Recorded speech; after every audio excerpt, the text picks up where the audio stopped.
Hey guys, welcome back to my channel. If you're interested in doing a California Shiraz by Winexpert, stick around.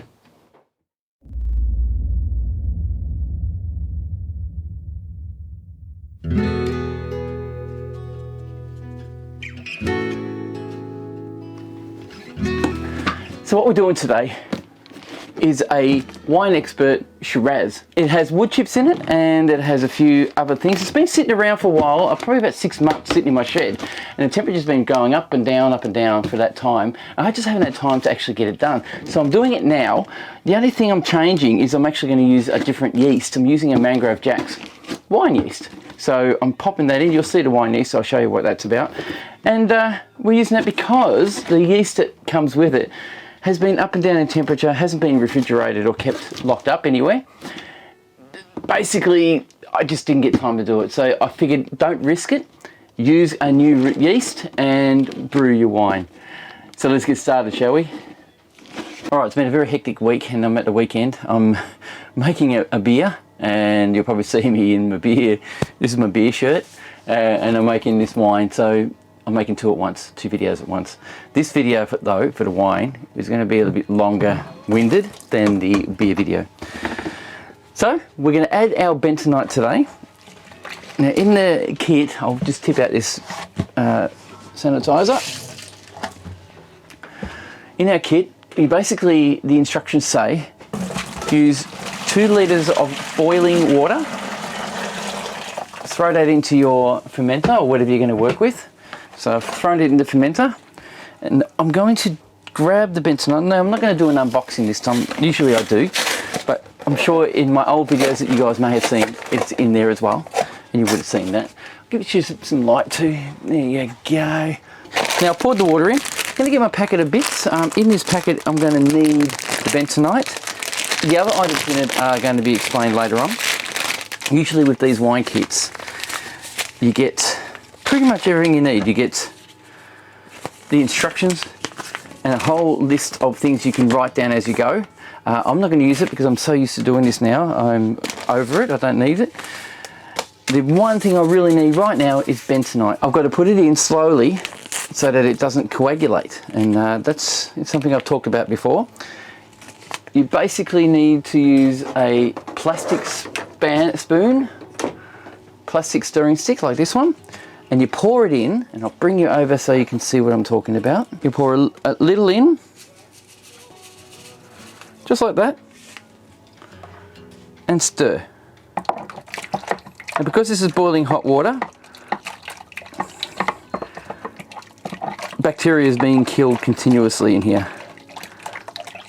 So I will do this bit by bit until it's fully dissolved.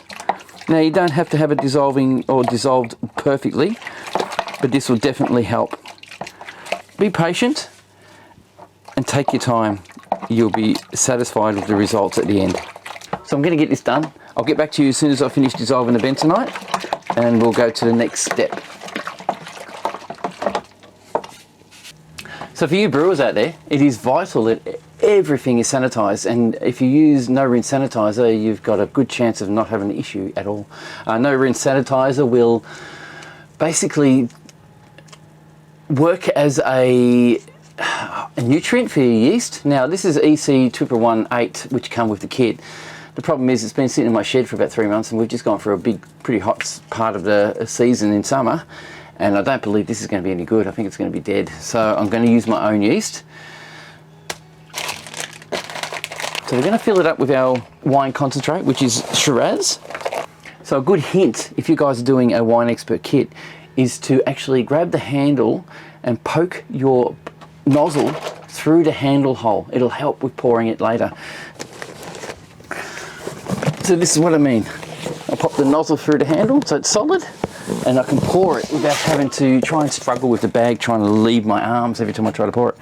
I'll tilt it on its side. Now I know you guys can't see this, but you'll see me pour it in a sec. So what I can show you, pretty much the nozzle here, sticking up. All I can do is pop the lid off and pretty much pour it in. So I'll do that now. Apologies for the lawnmower. Our neighbour decided to start mowing the lawn. Ow. Right, we're going to pour that in, and we're just going to let it run. Oh, that smells so good.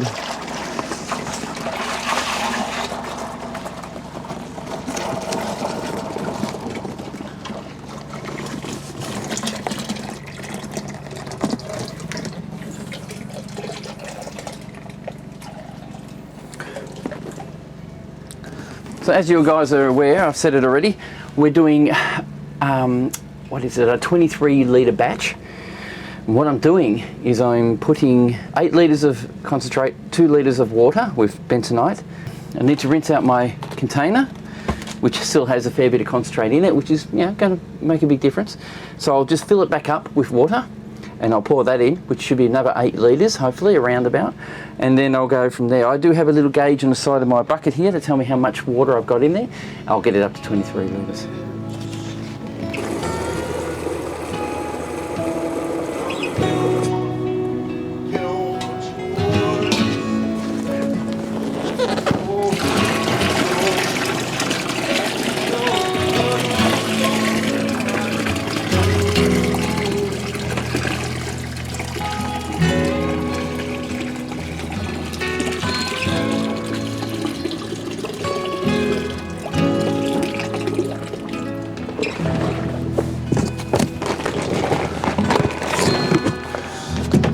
So as you can see, guys, the whole bag's been rinsed out. It's nice and clean now. So I've got every bit of that extract out.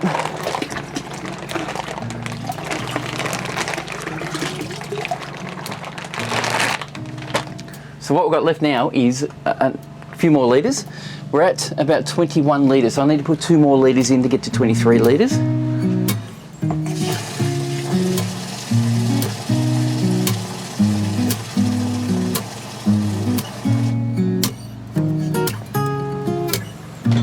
Now I can stress to you, if you guys want a richer brew and a richer wine, you could fill it up to 20 litres. That'll give you a richer brew, a bit more sugar, a bit sweeter. It'll make it worthwhile, actually. So now we have to add our grains. One's oak chips, just medium blend. So I'll open that up and we'll throw that in. Get the bag open. Get the bag. There we go. There we go. Okay. 1 plastic bag of oak chips going in. You should be able to see how that's going. And that's a medium blend apparently. And this is the code is granular toasted. It's a toasted blend of oak chips. So that's going to be interesting. Yeah, but that was much easier to open, by the way.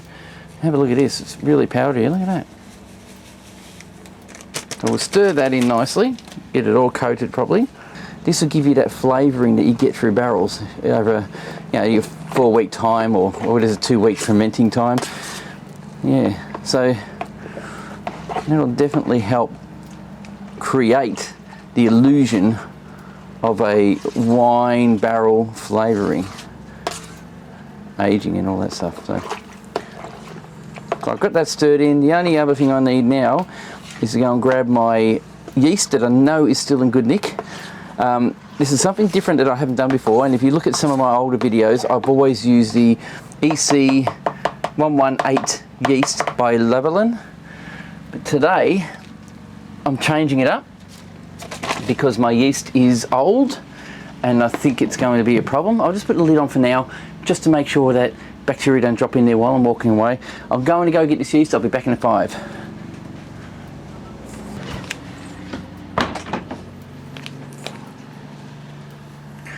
Alright, so I'm back. What I got is CY17 Premium Wine Yeast. Now it's a Mangrove Jack's wine yeast that I've never tried before and I'm giving it a go. It's good for up to 14% alcohol, and the wine fermentation should be between 16 and 24 degrees Celsius, which is what I'm going to throw it at is probably about 18 degrees to 20 degrees Celsius out in my house. It's going to sit there and we're going to pitch it. And like I said, everything's been sanitized. I'm being a bit more abrupt with things. I found that wine isn't so susceptible to problems when it comes to it. It's just a little bit more hearty. That's the yeast there. It's got a few different yeast things. It's got some nutrients in it to get the yeast running. I'm just going to dry sprinkle it over the top.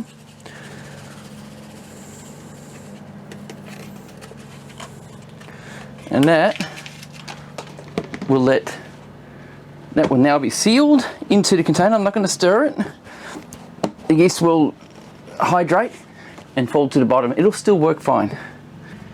I'm going to add an instrument called a Plaato Airlock. It's an electronic airlock. I tried this already once before in one of my beer videos, and the biggest issue I had with it was so far, I've only used it once. The beer was so rich, it kind of boiled over. Serious, it boiled over, and it fermented that much that the foam came out the airlock, and it caused me some massive issues with bacteria getting in. I had all kinds of issues. Of course, when that starts happening, this thing stops working. It doesn't want to show the bubble rate. And how this works is basically it has a rate that it runs through, bubbles through it, and counts them. As it counts it, it knows how much carbonation has run through your brew, calculates it, and thus turns it into a measurement so you know how much it's fermented. I'm going to put this in. First thing though, I can show you here, there's a line here where your airlock, so where your fluid should go. So fluid should go about halfway up. This is what I found. They only go one way. If you push it in, it doesn't go all the way to the bottom. Pull it out and turn it until it hits the bottom easily. That's something I found. So this is the electronic part of it all. Just to give you some ideas, if you wanted to connect to your internet, which I've done, there is a little 3 button here. This lines this up with the airlock, and there's a little sensor that picks up on this end. There's a little sensor on this that picks up your bubble rate and helps it work and do its job. If you want to reset this unit, most of the time it just sits like this inside there. The sensor sits above the bubble rate and it bubbles up, and you can see that the bubble point is below the sensor line.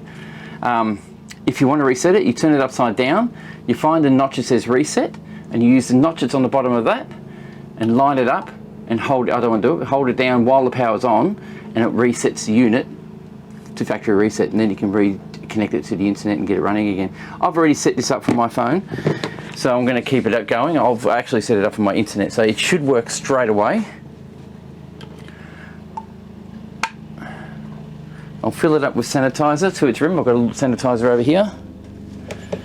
So I'll fill it up to the line, halfway up, throw it into my little airlock grommet, and now I'll hook it up to power and we'll see how it works. I don't know if you can see it, but it is flashing out here. It means it's trying to connect to the internet now, and it's getting ready. I will be moving this into the house today so I can get it out of here, because it gets too hot in here in the summertime and it's not going to ferment correctly if I do that. At least in the house it stays at a steady 20 degrees. So while it's doing that, I am going to throw my rubbish away, because we are no longer in need of that. Right, looks like it's finished. It's done its connection. So I will go into my phone now. Where's my phone? Oh, to set up this Plaato, I have to basically go into settings. So I'll show you on my phone how I go about it. You got to go into your settings. You got to change it to your batch level to 23 litres. And that's okay. Your original gravity, which is 0.099, which is normally what the wine is at. That's what the gravity of this wine is, which is pretty high, of course. And you've got to set your yeast. As you can see on this sheet, it has different kinds of yeasts that you can use. It just gives you a minor choice, but it's, you know, a wine yeast, so I'm setting it to wine. And normally it says here stop current batch, but you can just start batch, and it will actually start your batch from this point on. At the moment, the temperature of my wort is 26.6 degrees, because that's what the temperature outside in the water is at our house. It will cool down. The wine can take that. It'll activate quick. So I'll end up putting that in the house itself and getting it out of the way. So you can make a bubble and it will pick up the bubbles as it goes past. I can push on it. Ready, yeah, so there's bubbles happening there. It will pick up that, send it to your phone, and record every bubble you that is made during the process of fermenting up to whatever time you want to stop it.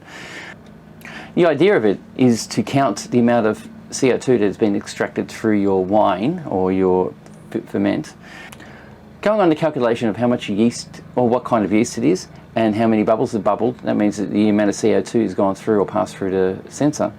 It will give you an idea on how much alcohol it's made, how much CO2 is put out in the atmosphere, and how long it hasn't been doing that. It'll give you, if it stops doing it, it won't calculate fermentation for 4 days. If it's 4 days, your wine's ready, and you can clear it out and transfer it.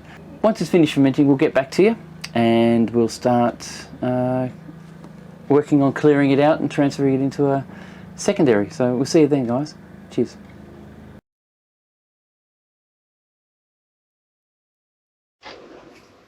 Not too bright. Nope, you're fine. So what we've got is our siphon. We have also got a carboy. This is our carboy that we're siphoning into. Now I've got a few videos on this already. So the first thing I have to do is open this up. Now I have sanitized this. I'll just pop that aside. I'm going to have to spray it down because I put it on a surface that's not sanitized. So we're going to open this lid. And as you can see, I've got a Plaato Airlock which failed on me. So I've got to figure out why that happened. Probably should spray around. I haven't opened this yet at all, and so I'm hoping that it's not, there's no growth on it or anything like that, which I doubt there will be. I've been pretty careful. So we open her up, be gentle, taking it off. And there's our finished wine. It's got a few floaties in there, which are just wood chips, part of the wine making. So what I need to do now is place my siphon into my bucket. Now remember, there's sediment at the bottom of this bucket which is going to cause problems if you're not careful. I'll quickly give this a quick spray down. Now the wine actually smells alright, it's not too bad at all. So I gently put this into the bucket, as you can see, like so. Don't want to stir it at all. A good hint is to actually tilt your bucket to one direction for a couple of hours, just to let it settle to the back a bit, or to the front, wherever you're going to be away from. And we'll start the pump. It's at the bottom there. And the transfer begins. A little bit of sediment went through then, it's not too bad, and now it's clearing out. So once it's finished transferring, I'll come back to you guys.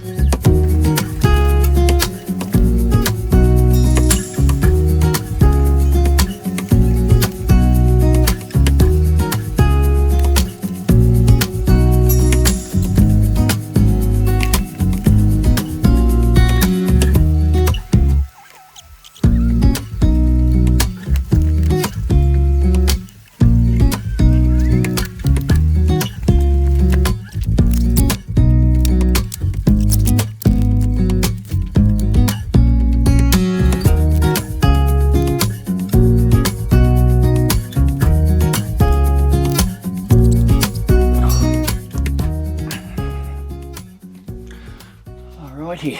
Now what we're going to do is we've got to degas it. Now I've got a little paddle. I ground down this thing here. Just made a little wing out of it, and it works really well for this purpose. So I've sanitized it. I'll put it in the bottom of the bottle.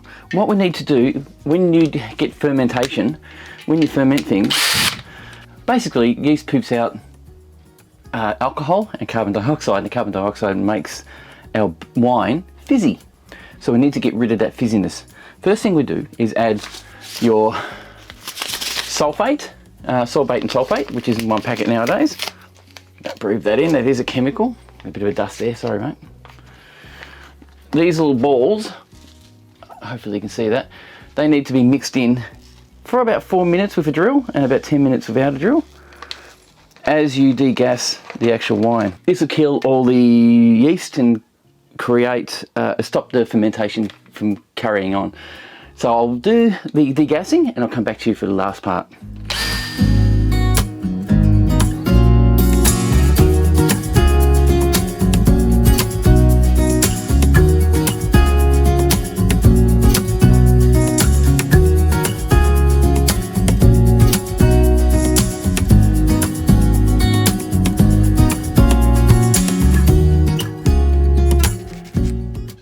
On there so nothing gets in. When you degas it, don't stress about oxygen. While it's degassing, it's pushing the carbon dioxide out of the little hole you're working with. A little bit of oxygen should get in, but mostly carbon dioxide will be in the chamber anyway, so it won't get oxygenated that badly. It doesn't seem to be a big deal with wine for some reason. Now the next thing I have to do is add my Kieselsol. Now this Kieselsol is pretty much what clears it all out. We need to add this in now and stir it in.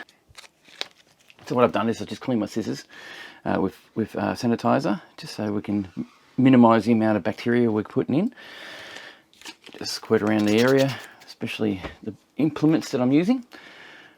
I'll just cut a little slot on the top. And most of the time I have a lot of issues with spilling this and not getting it actually into the carboy properly. So I'm going to really concentrate on doing this right.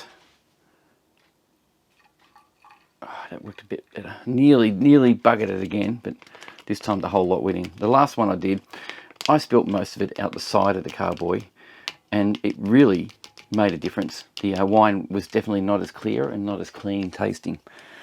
So that really makes a difference. So what I'll do now is I'll grab that stirring stick. It says to just quickly give it a quick gentle stir. So I'll just quickly clean this off again, make sure that there is no bacteria on it. So stir in our Kieselsol, like so. Right then, again, it's how you do. This is how you clear out your wine. Now that will sit now for 24 hours, and in 24 hours' time, I'll add my Chitosan, which will increase the ability for it to clear out better. All right. We'll see you tomorrow. Well, okay, it's the next day, guys, and I've got my Chitosan. I need to sanitize it.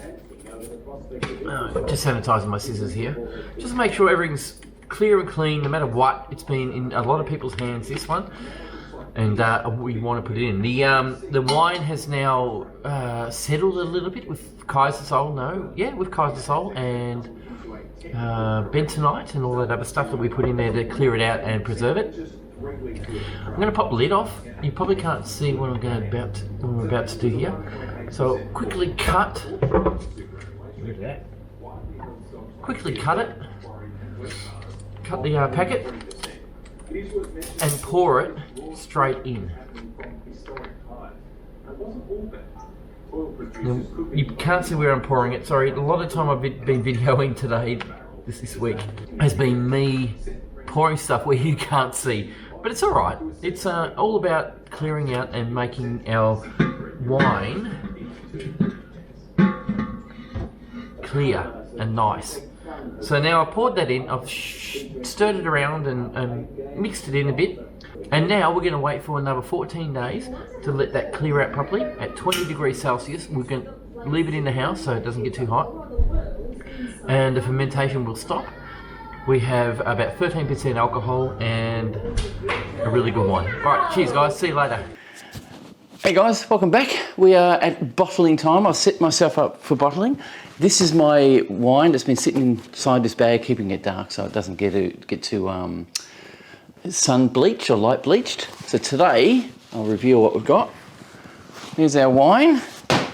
So what I've done is I've cleaned all the bottles out. I have recycled bottles. I use used bottles and keep reusing them. Just check the lid, sometimes there's a bit of gunk under it. But mostly I've just cleaned them with a proper cleaner from Mangrove Jacks, and it's like a detergent that they supply with a little bit of cleaner in it.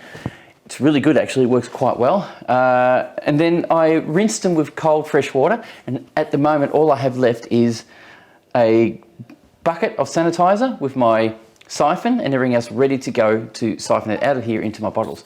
So that's the next step. I haven't told you that I don't like bottling, but I'm going to do this anyway like this. And hopefully you guys will get something out of it. I'll show you how I do it and maybe something will come of it. So what I have set up is all my bottles and they're all clean, but they just need to be sanitized, and this is something I have to do.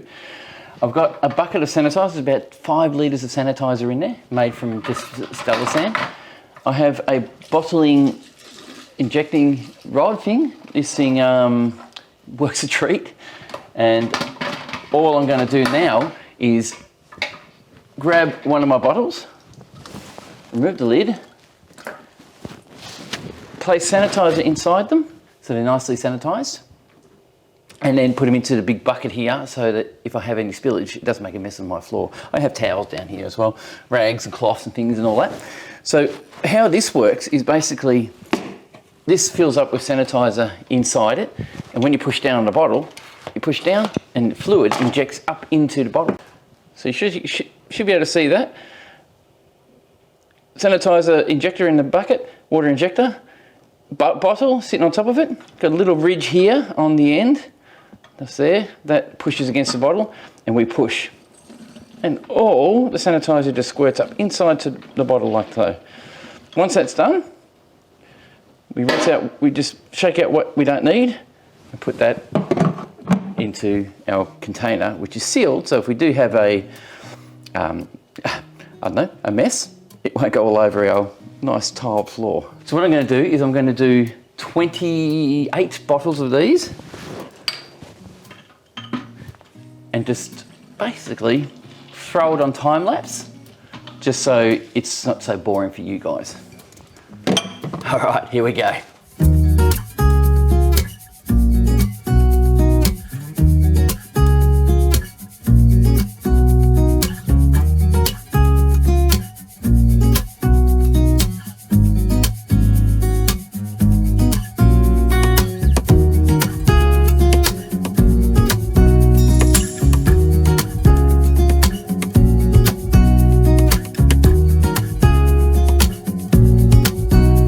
I've cleaned out my siphon, it's all nice and sanitized, ready to go. I need to attach the bottling wand, which is, this is my bottling wand.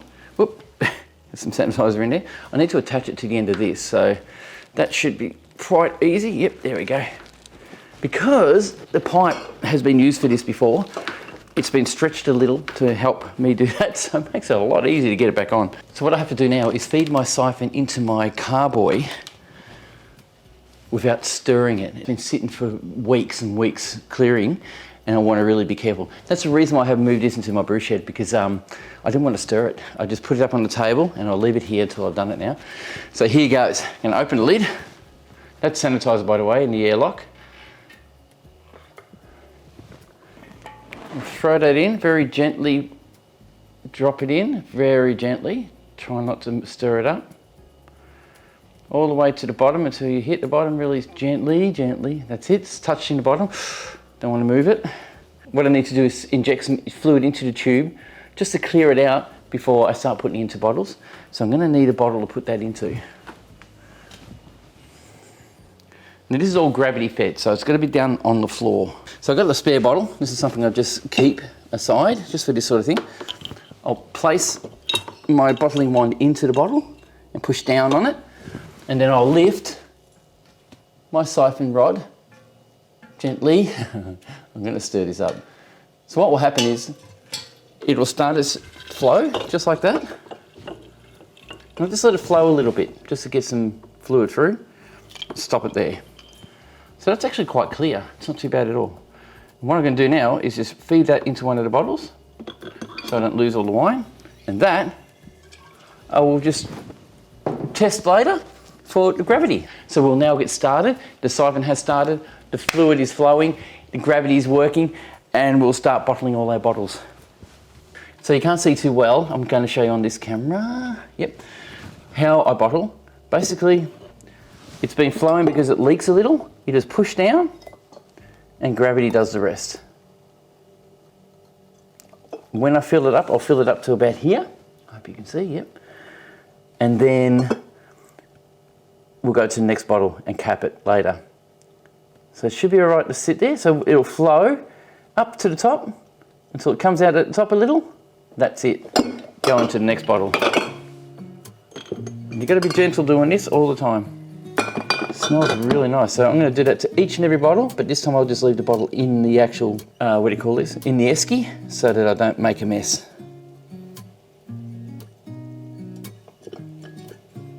It's flowing beautifully. All right, going to speed it up. I'll get back to you soon.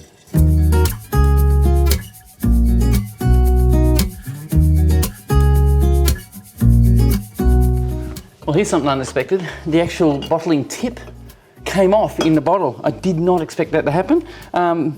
Bit of a shock, never had it happen before. So it's okay. I've got it back out of the bottle and I'm going to proceed.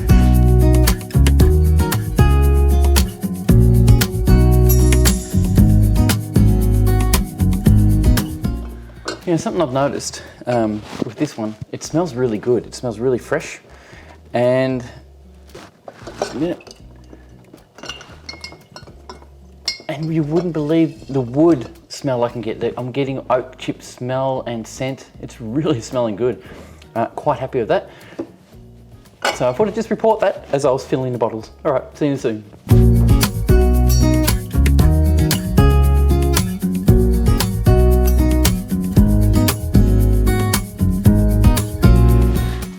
So we'll pour ourselves a glass and we'll see what it tastes like. Oh, what am I doing? That's not even on properly.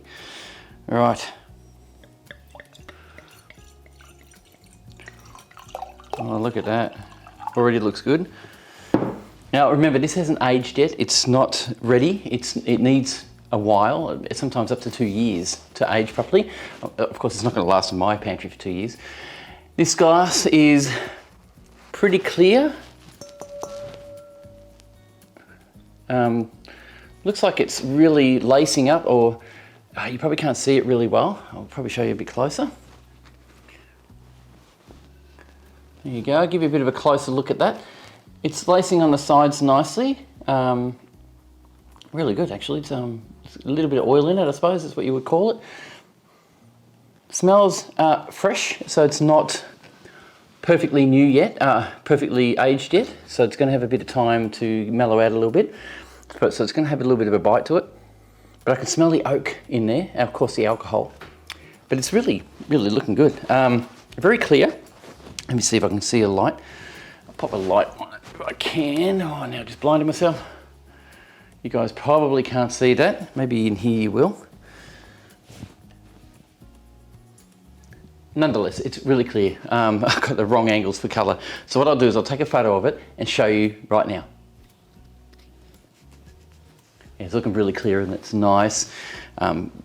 Beautiful looking. It's really nice looking. Very happy with the smell of it. Like I said, it's got a new smell, so it's got a little bit of time to age yet, but it doesn't smell off in any way. It has no bad taste or smells, I should say. I will taste it now.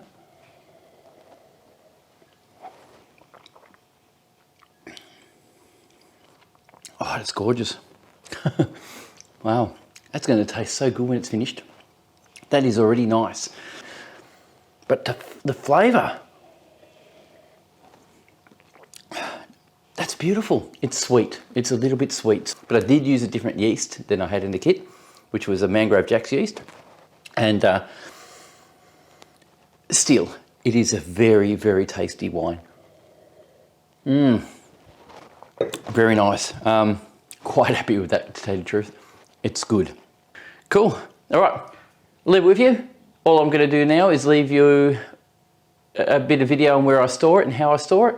And we'll see you in the next one. Thanks, guys. So just to sum it up, I have my bottles. I brought them into the shed. I'll show you.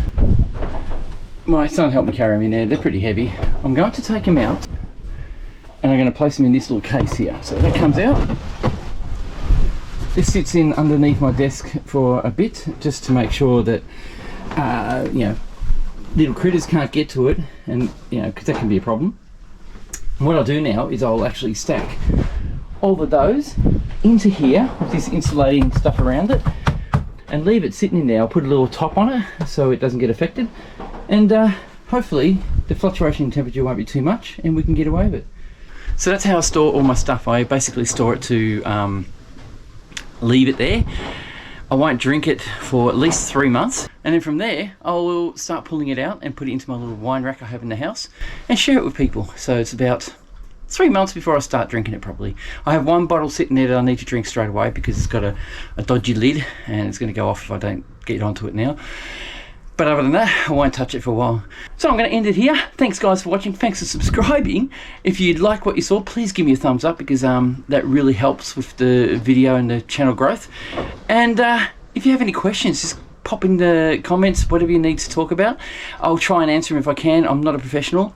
As you know, I'm an amateur and I'm just doing this because it's a beautiful, great little hobby. Cheers guys, we'll see you in the next one. Bye.